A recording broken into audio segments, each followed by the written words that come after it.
आज मैं आपको ना HTML के बारे में इंट्रोडक्शन देता हूँ आपको कि HTML वगैरह किस लिए यूज़ किया जाता है। ठीक है, कि ये लैंग्वेज क्यों यूज़ की जाती है, इसका जो पूरी एब्रीवेटिव है वो आ जाती है हाइपर टेक्स्ट मार्कअप लैंग्वेज। और इसकी जो ये HTML जो है वो एक स्ट्रक्चर लैंग्वेज है, स्ट्रक्चर कह सकते हैं। जैसे कि इसमें बहुत सी चीज़ें यूज़ करते हैं हम वेबसाइट को बनाने के लिए।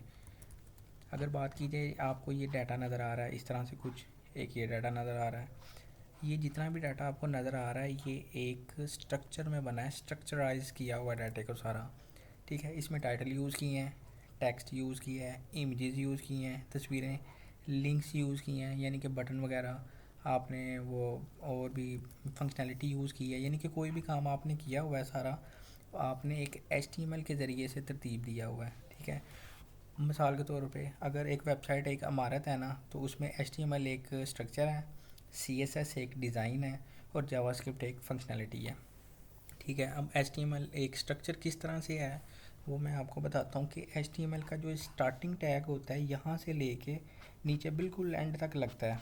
ठीक है, अब इस HTML टैग के अंदर आपने ना सारा काम करना होता है। ठीक है, जितना भी काम होता है ये इस एक टैग के अंदर होता है। और उस टैग के अंदर आपको जो भी डिज़ाइन आप बनाते हैं, जैसे कि आप इसे क्लिक करते हैं आपके पास ये डिज़ाइन सामने नज़र आ रहा है, तो इस तरह के डिज़ाइन जो है ना ये CSS है। ठीक है, यानी कि वेबसाइट का जो भी यानी कि डिज़ाइनिंग फंक्शनैलिटी है, ये 4 बॉक्सेस बने हैं, इसके साइडों में बॉक्स बना हुआ है, या ये डाटा नीचे डिज़ाइन आ रहा है आपको नज़र। ठीक है, इस तरह का ये पॉपअप नज़र आ रहा है, ये किस्म की CSS है। और जो जावास्क्रिप्ट है ये क्या करता है, ये कि कोई भी फंक्शनैलिटी आपने बनानी हो तो वो यूज़ की जाती है। जैसे कि मैं माउस ऊपर लेकर आता हूँ इसके ऊपर, तो सामने आपको ये एक मेन्यू नज़र आ रहा है, ये एक फंक्शनैलिटी है। ठीक है, ये एक एग्जांपल होगी। दूसरी एग्जांपल मैं आपको देता हूँ कि अगर फ़र्ज़ करें आपके पास एक फॉर्म है, इस फॉर्म के ऊपर अगर मैं माउस ऊपर लाता हूँ इसके ऊपर, तो देखिए ऑटोमेटिक डैश की ऑप्शन आ जाती है। और इसमें मैं इंग्लिश नहीं लिख सकता, इसमें मैं लिख ही नंबर सकता हूँ सिर्फ। और ऑटोमेटिक देखें 5 करैक्टर के बाद एक हाइफन आ गया है, और लास्ट में सेकंड लास्ट पे एक हाइफन आ गया, यानी कि CNIC की ही एक ऑप्शन है, CNIC के अलावा कोई और चीज़ नहीं आप यूज़ कर सकते। एक फंक्शनैलिटी बनाई है इसमें, कस्टमर को बताया गया कि आपने सिर्फ CNIC ही लिख सकते हैं, कोई और चीज़ नहीं लिख सकते। ठीक है, इस तरह की स्क्रिप्टिंग कोई भी करनी हो आप जावास्क्रिप्ट से कर सकते हैं। ठीक है, इसकी बेसिक इंट्रोडक्शन हो गई। अब बात करते हैं वाई लर्न HTML सीखते क्यों हैं। ठीक है, अब आपके पास एक वेबसाइट है, ठीक है, उसमें बहुत से वेब पेजेस बने होते हैं। अब वेबसाइट एक प्रॉपर वेबसाइट जिसमें 10 20 40 50 जितने भी पेजेस बने हैं वो वेबसाइट होती है। वेब पेजेस वो होते हैं जैसा कि आपके सामने नज़र आ रहा है, एक दी कॉलेज नाम का page, all courses, time schedule, contact us, about us, या कोई भी मैं क्लिक करता हूँ पेज ओपन होता है। तो इस तरह की चीज़, इस तरह के जो पेजेस होते हैं उनको हम वेब पेजेस कहते हैं।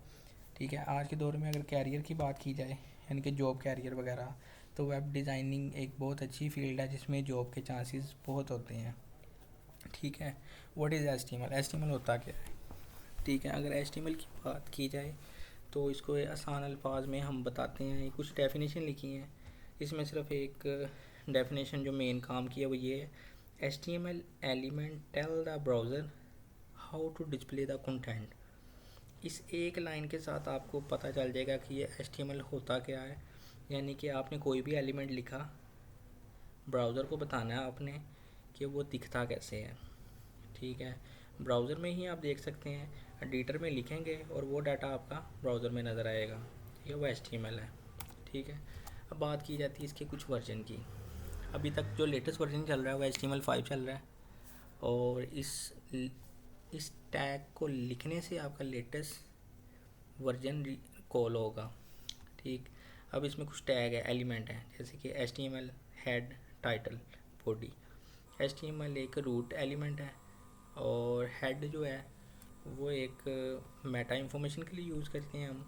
टाइटल यूज़ करते हैं, आप जो वेबसाइट के बिल्कुल ऊपर टाइटल नज़र आ रहा है, जैसे कि एडमिशन फॉर्म एक टाइटल है, शॉर्ट कोर्सेज इन लाहौर ये एक टाइटल है। इस टाइटल टैग की स्टार्टिंग एंडिंग के दरमियान में जो भी डाटा आप लिखेंगे वो टाइटल टैग कहलाएगा। और बॉडी टैग जिसमें आपकी पूरी वेबसाइट नज़र आ रही है सारी, ये बॉडी टैग है। इसी तरह से H1B टैग ये भी एलिमेंट है जिसमें आप अपना कंटेंट वगैरह लिख सकते हैं।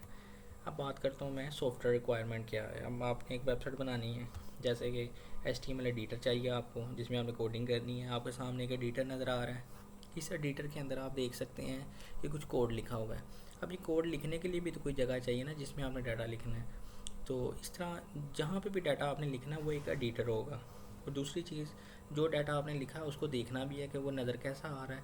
तो उसके लिए आपको कोई क्रोम ब्राउज़र, गूगल क्रोम चाहिए, सफारी चाहिए, कोई भी ऐसा ब्राउज़र जिसमें आप डाटा देख सकते हैं। जैसा कि आप यूट्यूब वगैरह देखते हैं तो किसी ब्राउज़र में ही देखते हैं, आप डायरेक्ट नहीं देख सकते। ठीक। नेक्स्ट बात करते हैं एडिटर कौन कौन से होते हैं HTML के। नोटपैड जो विंडो का बिल्ट इन होता है, नोटपैड प्लस प्लस, ये थोड़ा सा एडवांस वर्जन आ जाता है जिसमें जो कोड आप लिखते हैं तो वो थोड़ा कलरफुल नज़र आता है। फिर एक आ जाता है सबलाइम, ये बहुत अच्छा यानी कि एडिटर है जिसमें आप कोडिंग बड़े अच्छे तरीके से यानी कि कर सकते हैं। VS कोड माइक्रोसॉफ्ट का एक फ्री वर्जन है जिसमें कोडिंग की जा सकती है। इसमें आप एडवांस लेवल तक भी काम कर सकते हैं और इसमें AI से रिलेटेड अगर कोई काम करना हो तो इसमें बहुत अच्छा यानी कि काम हो जाता है। कोड ऑटोमेटिक भी यानी कि लिखा जा सकता है। ठीक है। अब बात करते हैं आगे नेक्स्ट ब्राउज़र की। अब ब्राउज़र ये मैंने आपको कुछ लिख दिए हैं जो ज़्यादा इंपॉर्टेंट चलते हैं। अब गूगल क्रोम चलता है या सफारी चलता है। ये दो ब्राउज़र ही ज़्यादातर इन है मार्केट में, जिसकी यानी ज़्यादातर डिमांड है। मैंने आगे लिख दिया कि कितने % मार्केट में यूज़ होते हैं। अभी तक ये मैंने आपको इंट्रोडक्शन दी है। तो नेक्स्ट लेक्चर में हम आगे डिस्कस करेंगे HTML बेसिक सिंटैक्स। ठीक है, कोड को लिखते कैसे हैं, यानी कि ये जो कोड आपके सामने नज़र आ रहा है ना, इसको लिखते कैसे हैं और इसको सेव कैसे करते हैं। ठीक है, शुक्रिया, अल्लाह हाफिज़।